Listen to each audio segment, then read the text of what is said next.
Bright lights, big city. With its elaborately themed hotels, 24-hour casinos and glitzy night spots, Las Vegas is the neon capital of America.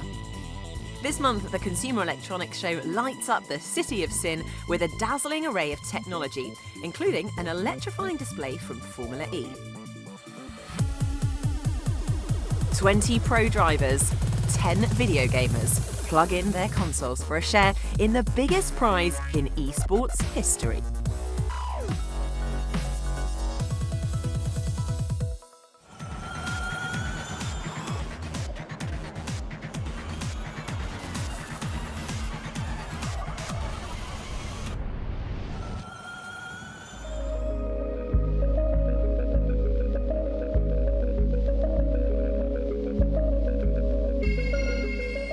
Hello and welcome to Supercharge. Now, for many people that are heading to the Consumer Electronics Show from LA to Vegas, the quickest, most convenient way is a short flight.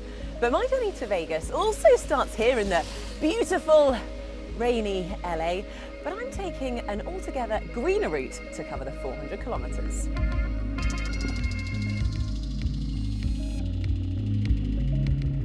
On board this all-electric car, I meet Rahul Sonad, CEO of Tesloop. So Tesloop is a mobility service that we've created, and we use Tesla vehicles because our goal is to create a way to travel that's both sustainable, very safe, very productive, and convenient. Tesloop reduces passengers' carbon footprint by carpooling every journey. Who would typically be your driver? I mean, I know you're driving me today, but I'm guessing you don't do that every day. We also have other drivers who can choose which legs they want to drive on. And if those people want to drive just one way to travel somewhere, they can also do that, which allows them to go for free. Okay, so I could put my hand up and say, I'm a great driver, Rahul. You want me to be behind the wheel of your Tesla, and I can do the journey for nothing. Yeah, now we'd have to verify that you're really a great driver. You Well, can't just say you're a great all you have to do is watch Supercharged and you'll know. Yeah, okay. Even with a battery the size of a Tesla Model X, this 4.5-hour drive needs a stop for a 40-minute supercharge. Why did you decide to come to Vegas with Tesloop? To fly commercial for certain routes just doesn't make sense. I got picked up this morning, I got in here, met a couple interesting people. So it really is stress-free. I mean, it's kind of door to door. You can get in, work away, and arrive at your destination. Yeah, that's great.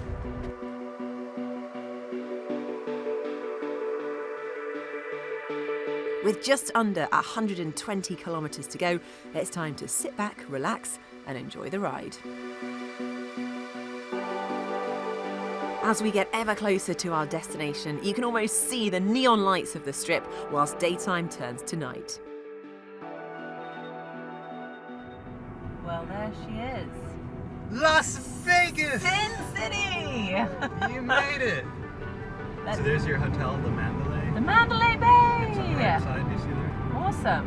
It has been an absolute pleasure. 2 very long roads, 1 very quick recharge, and we've made it. Rahul, thank you.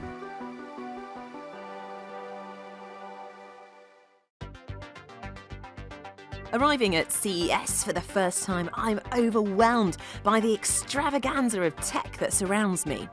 I'll be checking out some of the latest products that are on display here a little bit later in the show. But first, I'm here at the eSports Arena, where the Formula E professional racing drivers are competing against video gamers in a new racing format that Formula E are hosting. This is an experiment. It's a big experiment. CES, the Consumer Electronics Show, brings together basically the whole world of technology. And Formula E is technology. To bring these best gamers in the world against the best drivers in the world to play a video game and fight for $1 million, that's what we want to show in CES. And how do you think the professional racing drivers will fare against the sim drivers? Who's going to win? Well, my money is definitely with the gamers, with the sim drivers. I think they spend a lot of time playing these video games, but who knows? Maybe one of our drivers or the real drivers may have a chance. We will see tomorrow, but my money is with the gamers. Luckily for me, one of those gamers, Olli Pakala from Finland, has agreed to give me a virtual driving lesson.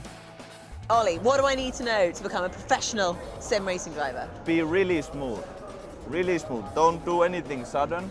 Use your brake really smoothly. Like I have an egg in between my foot and the pedal. Nice, nice. Not going to go anywhere in neutral. Yeah, let's go. I feel like this could go wrong. No, you're doing great. It's really hard. Yeah. When you don't know the track. Yeah, that is the problem what we are gonna face, you know. A totally new track with totally new hardware. So how do you think the Formula E drivers are going to fare against you guys? We'll see, we'll see. It will be interesting to see. I mean, like, for example, Felix Rosenqvist, I gave him a few tips and he's really good. He does sims as well. Oh, does he? Yeah.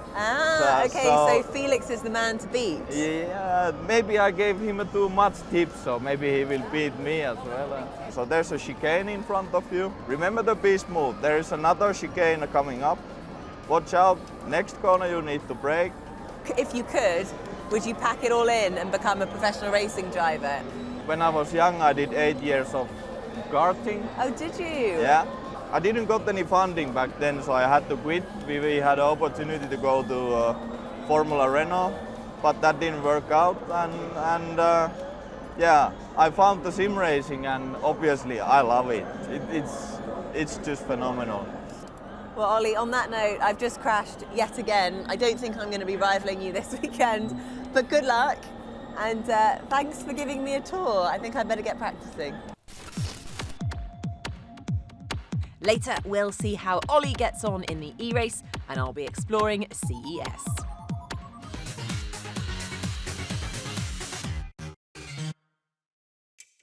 As the sun sets on Las Vegas, the city comes to light.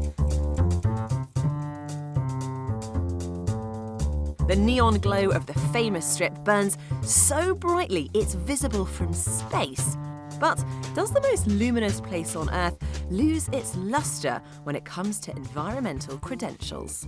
Apparently not. Now, Las Vegas has this reputation of the glitz and the glamour, the excess and the extravagance. But over the past few years, that is starting to change. No longer satisfied with gambling on our planet's future, Las Vegas has decided to throw in its cards and commit to a greener future. Here at the Mandalay Bay Resort and Casino, 25% of its energy that powers this vast resort comes from the cleanest energy under the sun. But to see that in action, we need to head to the roof of this hotel and wait until daytime.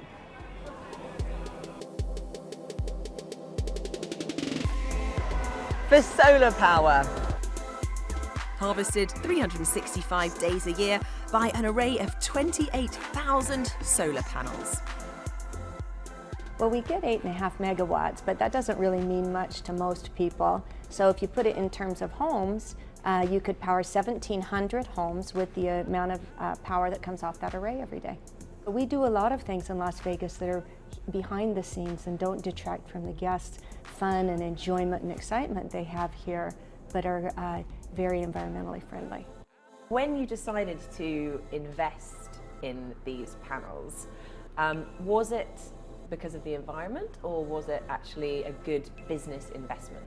You know, things start with a good business investment in every corporation. That it wasn't that we invested because of the environment, it's that we persevered because of the environment.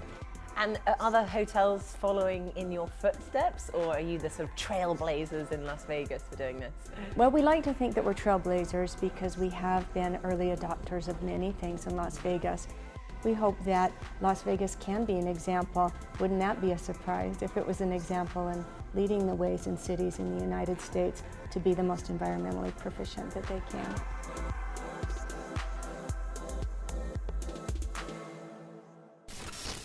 Now, for someone like me who's really interested in the progress of car technology, I couldn't be in Vegas at a better time. CES, the Consumer Electronics Show. When it first started in the late 60s, it was the place to showcase such breakthroughs as the pocket radio and the first ever VCR. Now the 4-day Gadget Gala dazzles visitors with the latest trends in tech, from smart home appliances to virtual reality. We are seeing the future. We're seeing robotics, wearable devices that will tell us how we're healthy and whether we're sick. We're seeing everything from all sorts of different drones to things that keep us healthy. We've also seen a whole new category of clothing introduced focusing on sleepwear and technology. And of course, it's the way we'll be travelling around in the future that interests me the most. So Honda have used their robotics technology to develop this, the Unicub. And it's basically for people with walking difficulties to get around with just a little bit of weight balance. Or for lazy people like me that have spent too much time walking around CES.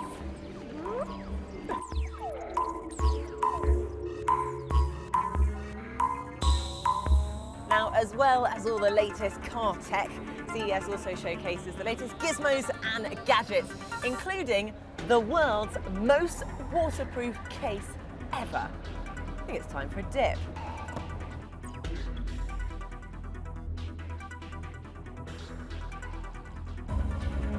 Have you ever thought about the humanization of a car? Well, Toyota have, and they've just launched their concept car, Concept I, unbelievably looking, but using facial recognition, it can even tell whether you're feeling happy or sad.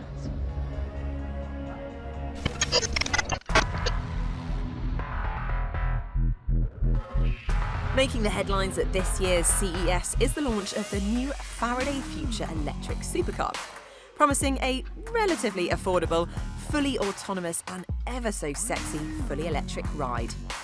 This supercar is equipped with a 130 kilowatt-hour battery and is packed with more mod cons than you can shake a gear stick at. This is the launch of FF91. From a distance, from 100 feet away, we wanted to see this very progressive spaceship on the road. This is the production car. Okay. Everything here is So it's the real already deal. autonomous. It's ready to go. That's level 4 autonomy. This car is not only the fastest electric production car, it's going to be the most connected production car and have the best self-driving capabilities. So how fast is it? 0 to 60 in 2.39 seconds.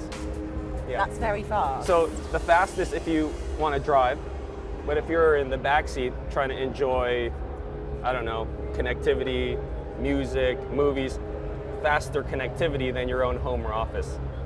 So fastest to drive, fastest connection, right?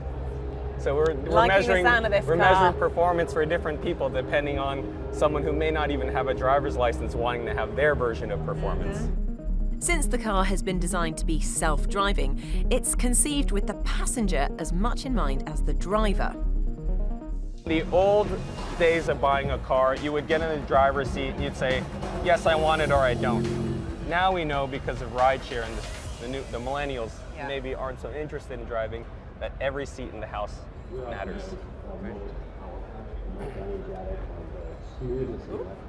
Oh, wow. So we do a grand entrance.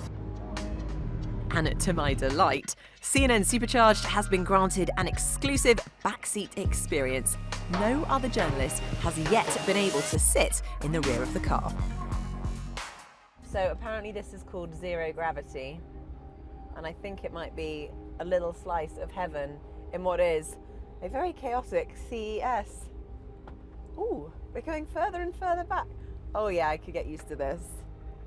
So stressful driving around town, isn't it? Oh my God, it carries on.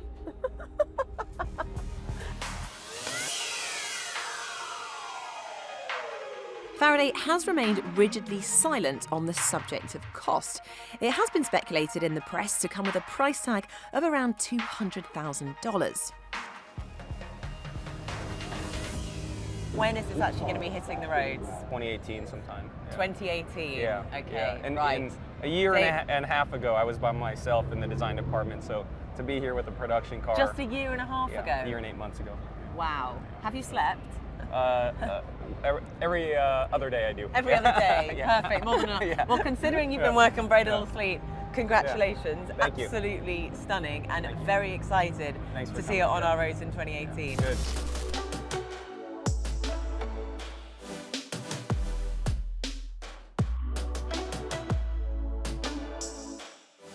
Well, that's it from CES 2017. The future is looking connected, autonomous and electric.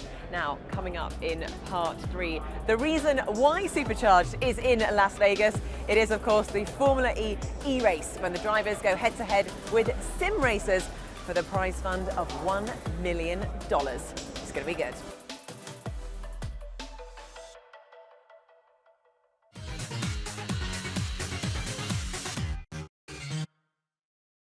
Hello and welcome back to Supercharged here in Las Vegas. Now, this weekend, the Formula E drivers are going head-to-head with video gamers in a new racing format in the virtual world. And one of those drivers is Nelson Piquet Jr., who joins me here in a place that I believe has got some rather special memories for you. Piquet Jr. won the NASCAR Truck Rally on this very track in 2012. Well, how big is the engine in a NASCAR? It's a 750 horsepower engine. So we're swapping your 750 horsepower V8 for an electric Segway. You won back here in 2012, but it was a pretty spectacular win. Tell us what happened.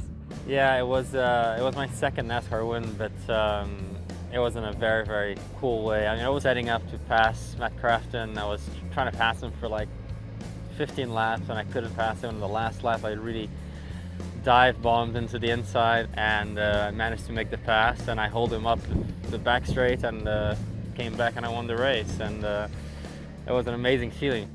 Piquet Jr. is used to last-minute triumphs. He clinched the Formula E Season 1 championship in the very last turn of the very last race. I hadn't driven an open wheel since a couple of years, so I thought it was gonna take a little bit of getting used to it again. But you know, we won it straight away, and there was another amazing point of my career. We've also just got to have a look at the angle of this track. It's absolutely ridiculous. And the fun part, a lot of the times we are scraping the top wall with the car. It's just an amazing feeling because you're so close to the wall. We're driving at about 200 miles an hour, and it's just terrifying. It's lovely. It's a great venue. I love this place. My dad won his first world championship in Caesars Palace. Wow. So Formula One. So we have a bit of history over here already. So we've got the Vegas E-race this weekend. Do you think you can really compete against the video gamers? I think there's no reason why us drivers shouldn't give them a hard time. Well, Nelson, thank you so much for showing me around the Las Vegas Motor Speedway. It is a ridiculous venue, and it's been a real privilege to do it on a Segway with you, and good luck this weekend. Pleasure. Let's hope to have another win in Vegas now. Should we go for a race? Sure. My time at the Las Vegas Speedway has given me a taste for competition, and this weekend there's another racetrack in town. Taking in the Luxor, New York, and the MGM Grand hotels, this street circuit exists not so much in asphalt and concrete, but as pixels and computer graphics. Instead of 4 wheels and lithium-ion batteries, the competitors are driving sim consoles amid the technology on display at the Consumer Electronics Show. 20 professional Formula E drivers are hoping to outpace 10 of the world's most talented video game racers. There's $1 million cash fund at the stake, with a top prize of $200,000 for the winner, ranging down to $20,000 for the also-rans. Well, E-Race Day is finally here and upon us. It has caused an incredible stir. It's been hitting all the news headlines this morning, mainly because of this $1 million prize fund at stake. You can see the drivers right behind me. They are doing their qualifying test at the moment. We've got Nelson Piquet Jr. there giving his best, but only time will tell who will start on pole position for the Visa Vegas E-Race. To no one's surprise, qualifying sees the sim racers dominate the starting grid, taking all but one of the first 10 positions. All except, that is, Felix Rosenqvist, pro driver for the Mahindra team, who wows everyone with P2, alongside Dutch gamer Bono House in P1. What a great way to start the day, starting from pole position. But Felix Rosenqvist, he's giving you a good run for your money, isn't he? Yeah, he's pretty fast. It was quite a surprise to see a real driver that fast, but Yeah, that quali session was insane. So much pressure for one lap, and then to deliver that, that's an amazing feeling. I feel already amazed that I'm up in the front, and I would be happy to finish P2 as well. But you know, you never know what's going to happen. It's a very long race with pit stops as well. So yeah, just going to give it my best. Technical problems delay the start of the race and preclude Lucas di Grassi from taking part, as his console is faulty. However, after a lengthy wait, in front of the packed room and online audience of gaming fans, history is made, and the first ever Formula E virtual race begins. There go the green lights, and away goes Bono Guis, hurtling down towards the first corner. He gets the best start alongside him as they come down towards the first turn. Bono House from the Netherlands enjoys pole position and uses it to capitalise on a solid lead. Make a move. There comes a look up the inside from the Andretti car. They all squeeze through. Rosenqvist in second manages to keep not far behind him. And he is sprinting away into the wall. Goes Patrick Fans are treated to online drama in a series of crashes. At first between gamer Patrick Holtzman and pro driver Antonio Felix da Costa, and then a three-way tangle between gamers Graham Carroll, Alexei Usi and David Greco. Graham Carroll's on the inside, he's in front. Oh, and then Greco tries to turn in. Alexei Usi was there. The last portion of the race gathers momentum, with my very own sim teacher, Olli Pakala, zooming into the lead after a clever decision to pit early, leaving both House and Rosenqvist behind. It is. It's the victory for Olli Pakala. Pakala is crowned the victor amid scenes of confusion. House, who came second, is not happy, and after the podium celebrations, we discover why. While after the end of the race, unfortunately, the stewards discovered a technical issue which gave Olli Pakala an unfair advantage. So he's been given a 12-second penalty, moving him from first position into third. So huge commiserations for him. But it means that Bono House is now the new champion of the Visa Vegas e-race. So congratulations to Bono. Well, the showdown is over here in Las Vegas, and that prize will buy an awful lot of casino chips. But next month, the Formula E drivers return back to reality and to four wheels as they head to Argentina. They'll be racing in the next round of the Formula E Championship on the streets of Buenos Aires for the world's first electric motorsport. We'll see you then.